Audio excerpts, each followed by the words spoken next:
आसमानों का राजा माने जाने वाले ईगल, हॉक और वल्चर के वैसे हंटिंग स्किलों को इस वीडियो क्लिप में दिखाए जा रहे हैं जो अद्भुत, अविश्वसनीय एवं आकर्षणीय प्रतीत होते रहते हैं एवं इसके साथ साथ पक्षियों के वैसे अटैक जो दुनिया में प्रसिद्ध है, फेमस है। इसी प्रकार के वीडियो क्लिपों से भरा हुआ है यह वीडियो। इसके साथ साथ पक्षियों के दरिंदगीय हरकत कुछ इस प्रकार से होती है।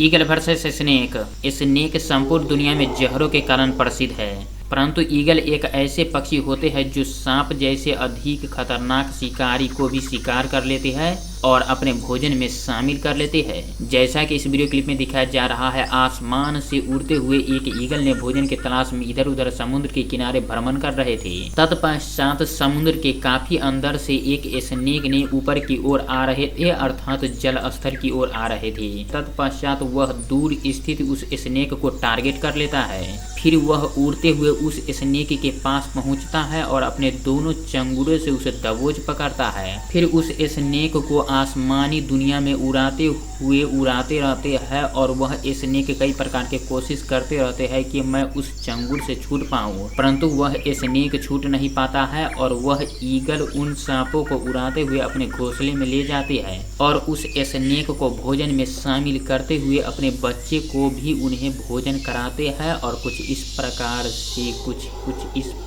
से अपने जीवन यापन करती है। और यह कुछ इस प्रकार से ईगल स्नेकों के ऊपर कुछ अपना दरिंदगी दिखाती है।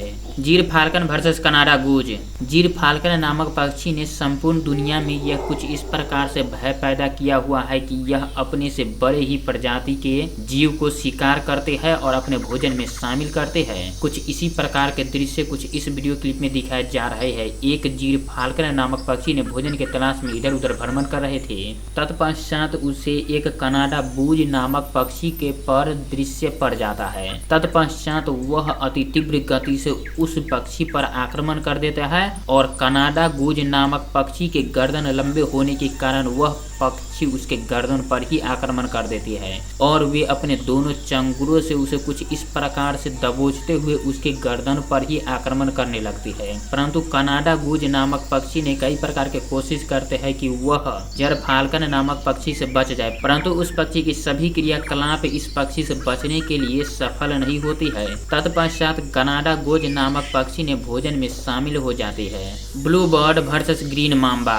स्नेक जितना ज्यादा जहरीले पाए जाते हैं उतना ही ज्यादा जहरीले के रूप में अर्थात फुर्तीले के रूप में पक्षी पाए जाते हैं। जैसा कि इस वीडियो क्लिप में दिखाया जा रहा है, एक ग्रीन माम्बा को एक ब्लू बर्ड ने कई प्रकार से उसे आक्रमण करते हुए क्षतिग्रस्त कर रहे हैं और इसी प्रकार की दोनों के बीच द्वंद्व युद्ध प्रक्रियाएं कई समय तक चलते रहते हैं और दोनों एक दूसरे के आक्रमण और प्रतिरोधक करते रहते हैं और एक बार पक्षी उस पर आक्रमण करता है तो उसके पलटवार करते हुए ग्रीन माम्बा उसकी ओर फन फैलाते हुए उस पर आक्रमण करता है। इसी प्रकार की प्रक्रिया कुछ समय तक चलते रहता है। तत्पश्चात कुछ इसी प्रकार की प्रक्रिया के प्रोसेस के पश्चात ब्लू बर्ड ने अधिक आक्रोश प्रवृत्ति से आक्रमण करने के पश्चात उस ग्रीन माम्बा को मृत्यु के घाट उतार डालता है और अपने भोजन में शामिल करने लगता है। बुलबुल वर्सेस स्नेक।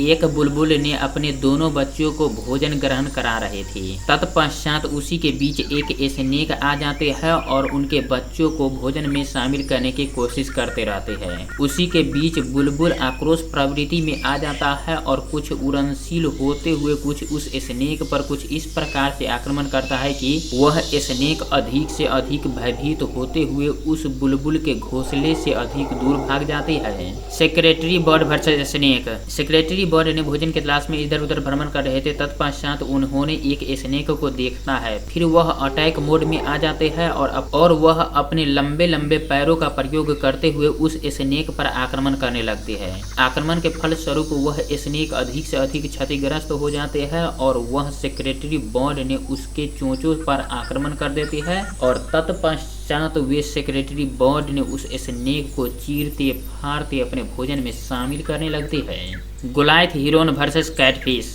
गोलायथ हीरोन बगुले की तरह प्रतीत होते रहते हैं और वे बगुले की तरह ही शिकार करते हैं। जैसे कि इस वीडियो क्लिप में दिखाया जा रहा है, एक गोलायथ हीरोन नामक पक्षी ने शांतिपूर्वक जल में स्थित रहते हैं और जब उसके नीचे से एक कैटफिश ने इधर उधर छलबल करते रहे, तत्पश्चात वह पक्षी अपना आक्रामक रूप दिखाते हुए उस कैटफिश पर आक्रमण करता है और अपने नुकीले चोंचों से उस पर अपनी चोंच गड़ा देती है और वह उस कैटफिश को जल से बाहर ले आते हैं। तत्पश्चात उस मछली का मृत्यु हो जाता है और जो भी प्राण बचा होता है फिर भी उसे ऊपर ला करके जमीन पर स्थित करके उसे अपने चोंचों से कुछ इस प्रकार से प्रेशर जनरेट करता है कि उसे एक ही बार में उसे जमपुरी दर्शन कराते हुए अपने भोजन में शामिल करने लगते हैं। Black vulture versus turtle. Black vulture पक्षी इतना ज्यादा दरिंदे और हैवानियत होते हैं कि किसी भी बड़े से बड़े जानवरों को यह ग्रुप में स्थित होते हैं और उन्हें यमपुरी दर्शन कराते हुए अपने भोजन में शामिल कर लेते हैं। इसी के साथ साथ एक टर्टल के रूप में इस प्रकार के पक्षी ने आक्रमण कर देते हैं और यह ग्रुप में स्थित रहते हैं। इसी के कारण वह टर्टल को अधिक से अधिक एक एक करके उसे क्षतिग्रस्त पहुंचाते रहते हैं। फिर भी वह अपने जान बचाते हुए वह टर्टल धीमी गति से आगे की ओर बढ़ रहे थे, फिर भी वह पक्षी ने उन्हें अधिक से अधिक क्षतिग्रस्त कर रहे थे। इसी प्रकार की प्रक्रिया कई घंटों तक चलते रहते हैं। तत्पश्चात वह टर्टल ने धीमी गति से करते हुए जमीन के अंदर प्रवेश कर जाते हैं। स्ट्राएटेड कैरिकेरा वर्सेस बेबी सील। स्ट्राएटेड कैरिकेरा पक्षी एक ऐसे दरिंदगीय पक्षी होता है जो अधिक से अधिक बेरहमी तरीका से शिकार करती है। जैसा कि इस वीडियो क्लिप में दिखाया जा रहा है, एक बेबी सील को कुछ इस प्रकार से उनके पैरों को दबोच पकड़े रखते हैं जिन्हें अधिक से अधिक क्षतिग्रस्त दूसरे स्ट्राएटेड कैरिकेरा नामक पक्षी ने उसे अपने चोंचों से मार मार कर करते रहते हैं और वे सील चीखते और चिल्लाते रहते हैं। तत्पश्चात बड़े सील उस समुद्र से बाहर आते हैं और इस प्रकार के दरिंदगीय पक्षियों को भयभीत करते हुए उसे उड़ा दूर भगाते हैं और दोनों बेबी सील और बड़े सील दोनों समुद्र के अंदर प्रवेश कर जाते हैं। और इस प्रकार के आसमानों में उड़ने वाले पक्षियों के दरिंदगीय और आतताई शिकारी युक्त वीडियो को देखकर आपको किस प्रकार के अनुभव प्रतीत होते हैं, आप कमेंट बॉक्स में अवश्य लिखिए। और इसके साथ साथ इन सभी पक्षियों में से आप कौन से पक्षियों को पहचानते हैं, जानते हैं, उनके बारे में जानते हैं, आप कमेंट बॉक्स में अवश्य लिखिए।